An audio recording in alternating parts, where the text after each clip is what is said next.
كانوا قليلا من الليل ما يهجعون وبالأسحار هم يستغفرون. Ayah ibu saya sudah meninggal. Allahumma firlaha warhamha wa'afiha wa'fu anha. Amalan apa yang sebaiknya saya lakukan agar tetap berhati kepada ibu, berbakti pada ibu saya? Ibu saya semoga masuk surga. Amin. Yang pertama doa. Apa doanya? Rabbil firli wa liwalidayya warhamhuma kama rabbayani saghira. Allahumma firlaha warhamha wa'afiha wa'fu anha. Ya, enggak bisa bahasa Arab Pak Ustaz, bahasa Indonesia. Ya Allah, jauhkan emakku dari neraka jahanam, berikan dia kebaikan, jadikan kuburnya salah satu dari taman surgamu, jangan jadikan kuburnya salah satu lubang nerakamu, berikan dia ketenangan ya Allah, ampunkan segala silap salah dosanya ya Allah. Yang pertama. Yang kedua, baca Quran. Wa in khatimul Quran, yang paling afdal dibaca khatam Quran, satu khatam. Untuk almarhumah emakku, aku hadiahkan pahala bacaan Quran sekhatam. Kalau tidak bisa satu khatam, bacakan Yasin, hatinya Quran. Kalau tidak baca Yasin, jurus terakhir Ummul Quran Al-Fatihah. Al-Fatihah pun tak bisa, mati aja lah. Yang ketiga, sedekah. Saat sayang betul dengan emaknya, lalu emaknya meninggal dunia, dia datang melapor kepada Nabi, ya Rasulullah, ummi matat, emakku sudah meninggal dunia, apa atasaddaqu anha, kalau aku bersedekah, apakah sedekahnya sampai ke almarhumah emakku? Kata Nabi, tasaddaq, bersedekahlah. Ayyu sadaqatu afdal, apa sedekah yang paling afdal? Kata Nabi, saqiyul ma', memberi air minum. Yang paling afdal adalah memberi air minum, karena di jazirah Arab susah membuat sumur bor, sedekah air minum. Tapi di Bekasi jangan lagi sedekah air, karena masjid kita sudah diapit 2 danau. Sampai-sampai nama masjid ini pun Masjid Al-Danau, Al-Qalam. Diapit 2 kolam. Nah, oleh sebab itu jangan lagi sedekah air. Sedekah apa? Sedekah AC, sedekah kipas angin, sedekah mikrofon, sedekah kamera, sedekah CCTV. Maka insya Allah mengalir pada almarhumah. Yang pertama doa, yang kedua baca Quran, yang ketiga sedekah, yang keempat kurban. Nanti mau hari raya kurban, ini 1 kambing untuk almarhumah emakku. Yang kelima haji. Kalau dia dulu belum haji, badal hajikan. Yang keenam puasa. Mana tahu dulu ada puasanya, tinggal kita laksanakan puasa. Man mata, siapa yang mati, wa alaihi siyamun, punya utang puasa, soma'an huwa liyuhu, maka ahli warisnya melaksanakan puasa untuknya. Bolehkah di sujud akhir kita berdoa dengan doa yang ada dalam Quran? Aqrabu ma yakunul abdu min rabbihi wa huwa sajid. Seorang hamba paling dekat dengan Allah bukan di Makkah. Saya merasa dekat betul dengan Allah ketika di Ka'bah Pak Ustaz. Lalu bagaimana dengan orang miskin yang tak punya duit untuk ke Makkah? Maka orang paling dekat dengan Allah wa huwa sajid, waktu sujud terakhir.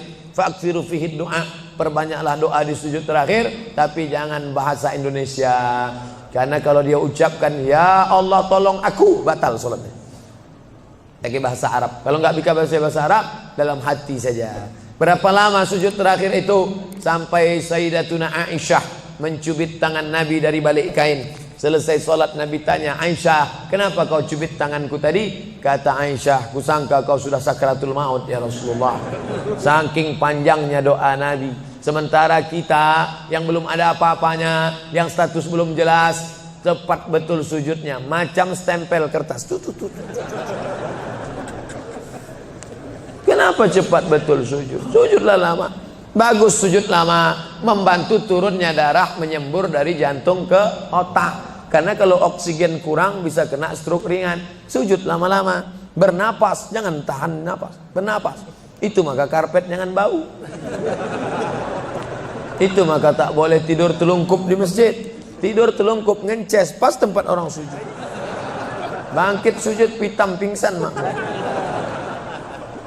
Nah, ini penting. Lalu kemudian kalau dibaca dalam doa sujud itu ayat Quran boleh? Tak boleh. Karena Quran itu tinggi, sedangkan sujud itu rendah. Tak boleh yang tinggi diletakkan di rendah. Tapi kalau doa boleh. Begitu juga dengan perempuan halangan, tak boleh baca Quran. Tapi kalau ayat Quran itu doa boleh. Contoh, subhanalladzi sakhkhara lana hadza wa ma kunna lahu muqrinin wa inna ila rabbina lamunqalibun. Itu kan ayat Quran, tapi ketika dibaca naik kendaraan boleh. Maka kalau ayat Quran bunyinya doa boleh. Mana? Rabbana atina fid dunya hasanah wa fil akhirati hasanah wa qina azabannar. Itu doa, boleh dibaca. Saya seorang kepala rumah tangga, tinggal di rumah milik mertua. Sebagai kepala rumah tangga, apakah saya belum menunaikan kewajiban sebagai suami untuk membeli rumah tinggal buat keluarga? Ada ideal, ada darurat. Idealnya kau punya rumah, karena kewajibanmu hai kepala rumah tangga laki-laki ada 5. Kasih makan, kasih pakaian, kasih tempat tinggal, kasih pendidikan, kasih perhatian. Itulah kewajibanmu sebagai laki-laki. Beri makan, beri pakaian, beri tempat tinggal, beri pendidikan, beri perhatian anak dan istrimu. Tapi kalau kau tidak bisa, maka mertuamu baik, maka tinggallah di sana. Ya tidak apa-apa. Cuman kita tahu bagaimana bersikap sebagai seorang menantu, bagaimana dengan saudara-saudara ipar, bagaimana dengan mertua. Nah ini, kebetulan mertuanya baik. Alhamdulillah, bersyukurlah bapak-bapak yang dapat mertua baik. Persiapan apa yang diperlukan dalam memasuki umur 40 tahun? Enggak ada nunggu 40. Karena malaikat datang tak nunggu 40. Anak muda hafal 29 juz, tinggal 1 juz lagi, mandi di sungai terpeleset batu mati. Anak muda. Orang tua sudah 70 tahun diponis dokter mati. Saya sudah diponis dokter katanya 3 bulan Pak Ustaz. Sudah berapa bulan Pak? Udah tahun setengah, enggak mati-mati. Jangan terlalu yakin dan percaya kepada kata manusia. Tapi saya tetap berobat ke dokter, saya tetap berobat ke rumah sakit. Tapi masalah keimanan, maka itu yang di atas. Innama amruhu idza arada syai'an ayyakula lahu kun. Kalau sudah berumur 40, hati tak juga terbuka, tak juga tobat, tak juga insaf, na'udzubillah, dikhawatirkan tertutup pintu hati. Musibah bukan sakit, musibah bukan miskin, musibah tertutup pintu hati. Khatamallahu ala qulubihim wa ala sam'ihim wa ala absarihim. Makin tua makin menjadi-jadi, tak salat, tak puasa, tak berzakat, akhirnya mati dalam keadaan sakau, mati dalam keadaan dilokalisasi. Sudah jelas umur 70 tahun tetap juga mau berzina, nafsu ada, tenaga tak ada, dimakan Viagra 1 botol. Sama macam kap 70 diisi minyak pesawat, meletup, bam. Bagaimana hukumnya kalau sedang sa'i baca Mars, Banser dan membacakan teks Pancasila yang videonya sekarang sedang viral? Ini memancing saya supaya orang bully saya aja. Saya dibully orang tuh biasa, tak masalah. Sebenarnya saya kasihan jamaah. Tolonglah Ustaz jangan kontroversial lagi, capek kami dibully ini. Nah, jamaah ini tak tahan, kasihan saya dengan jamaah. Jadi dalam masalah ini saya mengutip jawaban dari Kiai Nahdlatul Ulama yang sudah share membuat tulisan tentang beberapa terkait masalah membaca. Balik sajalah kepada zikir yang maksur yang diajarkan Nabi Muhammad sallallahu alaihi wasallam. Mau nanya Pak Ustaz, kita hidup untuk apa dan mati untuk siapa? Itulah yang sudah dibahas tadi.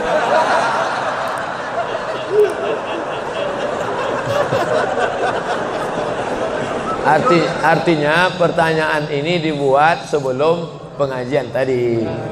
Kakak boleh suuzon.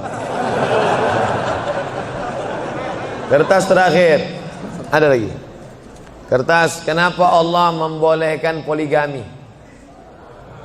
Kenapa hikmah? Fankihu ma tabalakum minan nisa. Nikahilah nisa. Itu syaratnya yang pertama. Yang dinikahi itu nisa. Makanya laki-laki menikahi perempuan, karena Allah menciptakan Adam dan Hawa, bukan Adam dan Asep. Setelah kau pilih nisa, syaratnya bagaimana? Min thayyibat fankihu ma taba, yang baik. Kalau laki-laki thayyib, Thayyib itu artinya baik. Sekarang thayyib sudah berubah, nggak pulang-pulang. Fankihu ma taba, nikahilah perempuan yang baik, minan nisa, perempuan yang baik, masna 2, wa sulasa 3, wa ruba' 4. Fa in khiftum alla ta'dilu, kalau kau khawatir tak sanggup adil, fawahidah, satu saja cukup.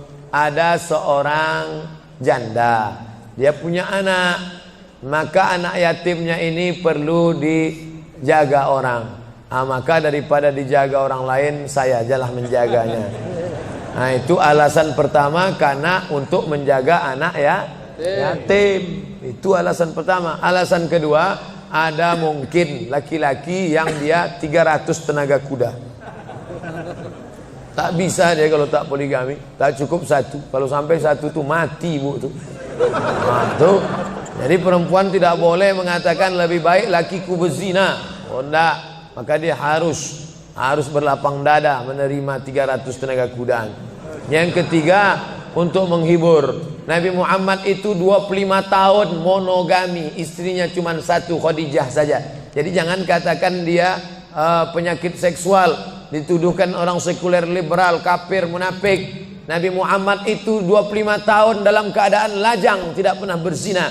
Mereka menggelar dia Al-Amin. 25 tahun dalam keadaan istri satu, Khadijah. Setelah 50 tahun barulah dia menikahi beberapa perempuan dengan alasan karena suaminya mati perang, kalau dia dalam keadaan terluka, dengan alasan karena untuk mendekatkan hubungan dakwah kesukuan.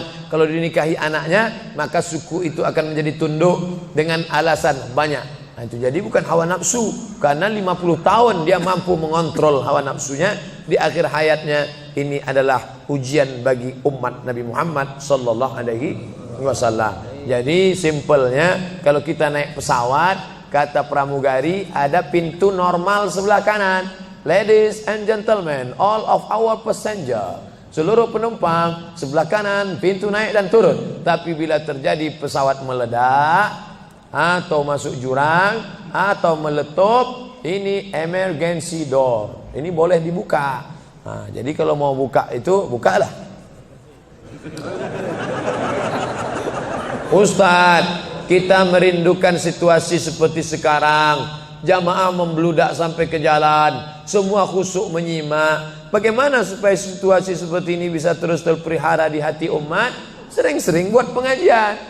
Yang datang kemari ini bukan adik kelas saya, kakak-kakak kelas senior-senior saya. Dr. Yusuf Siddiq. Saya sampai ke Mesir, Dr. Yusuf Siddiq S3 di Universitas Muhammad V Rabat. Saya S2, beliau sudah hampir doktor. Senior saya, dosen di Libya, universitas punya Saudi Arabia, cabangnya di Jakarta. Cabang Imam Muhammad bin Saud. Mengajar di sini. Senior saya, Ustadz Ali Junifar. Ali Junifar itu senior saya. Saya sampai ke Mesir, Maroko S2, beliau S3, tafsir, dosen. Itu mengajar di sini. Hadir, siapapun ustadznya, datang, duduk, diam, dengar. Ngantuk-ngantuk dikit, Allah mengampuni insyaallah. Tapi jamaah tak ada yang. Kadang saya baru ceramah 15 menit, jamaah udah melihat lantai. Tapi di Masjid Al-Qalam, Masya Allah, luar biasa. Oleh sebab itu maka anak bapak ibu wakafkan satu orang. Ini pentingnya. Wakaf semen sudah, wakaf anak belum. Saya ini termasuk anak wakaf. Ustadz, memangnya berapa orang? Saya anak pertama, adik saya satu, kami dua cuman, laki-laki dua-duanya. Tapi cucu datuk mbah saya lebih 40 orang. Lalu sebelum meninggal dia berkata, di antara cucuku yang banyak ini, yang satu nih harus sekolah agama, jangan masukkan dia sekolah Belanda. Mbah saya nggak tahu sekolah umum, dia tahu sekolah Belanda. Yang ini harus sekolah agama. Maka saya tak pernah sekolah umum, ibtidaiyah, sanawiyah, aliyah, ke Mesir. Yang ini jangan sekolah umum. Kalau umurku panjang, aku yang akan membiayai dia kemanapun sekolah. Tapi kalau aku mati, ini aku tinggalkan kebun kelapa 2 hektar untuk biaya sekolah dia. Ketika mbah saya meninggal, pokok kelapa itu pun mati. Lalu gimana Ustadz bisa kuliah ke Maroko? disitulah baru saya paham rahasia sodakoh. Ternyata Allah balas niat baik mbah saya. Dapat saya beasiswa Al-Azhar 4 tahun gratis, dapat saya beasiswa Maroko 2 tahun sampai pulang. Jadi kita wakafkan tanah kita, ruko kita untuk pendidikan anak-anak cucu kita ke depan. Ini namanya wakaf keluarga. Dan kita wakafkan salah satu dari anak cucu kita yang ini harus sekolah agama. Itu kalau tidak semua akan hilang sia-sia. Allahu Akbar. Terima kasih segala perhatian. Mohon maaf segala kekhilafan. Minta ampun kepada Allah, beristighfar, membaca Al-Fatihah, lalu kita berdoa. Astaghfirullahalazim. Astaghfirullahalazim. Astaghfirullahalazim alladzi la ilaha illa huwal hayyul qayyum wa atubu ilaih. Ala hadhihi niyya wa kulli niyatin salihah. Al-Fatihah. A'udzu billahi minasy syaithanir rajim. Bismillahirrahmanirrahim. Alhamdulillahi rabbil alamin. Arrahmanir rahim. Maliki yaumiddin. Iyyaka na'budu wa iyyaka nasta'in. Ihdinas siratal mustaqim. Siratal ladzina an'amta 'alaihim ghairil maghdubi 'alaihim waladdallin. Amin. Allahumma inna nas'aluka salamatan fid din. Berikan kami keselamatan dalam akidah agama anak-anak kami ya Allah. Wa afiatan fil jasad. Sehatkan badan kami supaya kami beribadah dengan baik ya Allah. Wa ziyadatan fil ilm. Tambahkan ilmu kami supaya benar ibadah kami, jauh daripada bid'ah ya Allah. Wa barakatan fir rizq. Berikan berkah rezeki kami supaya bisa kami membangun masjid, berinfak, berzakat, bersedekah ya Allah. Wa taubatan qablal maut. Beri kami taubat sebelum mati ya Allah. Wa rahmatan indal maut. Curahkan rahmat ketika kami menghadapi mati ya Allah. Wa maghfiratan ba'dal maut. Berikan ampunan sesudah mati ya Allah. Allahumma hawwin alaina fi sakaratil maut. Ringankan kami waktu sakaratul maut. Wan najata minan nar. Selamat dari api neraka. Wal afwa indal hisab. Maafkan ketika amal kami dihisab. Allahumma khtim lana bi husnil khatimah wa la takhtim alaina bi su'il khatimah. Rabbana atina fid dunya hasanah wa fil akhirati hasanah wa qina adzaban nar. Wa sallallahu ala sayyidina Muhammad wa ala alihi wa sahbihi wasallam walhamdulillahi rabbil alamin. Taqabbalallahu minkum minna wa minkum taqabbal ya karim. Terima kasih, mohon maaf. Wassalamualaikum warahmatullahi wabarakatuh.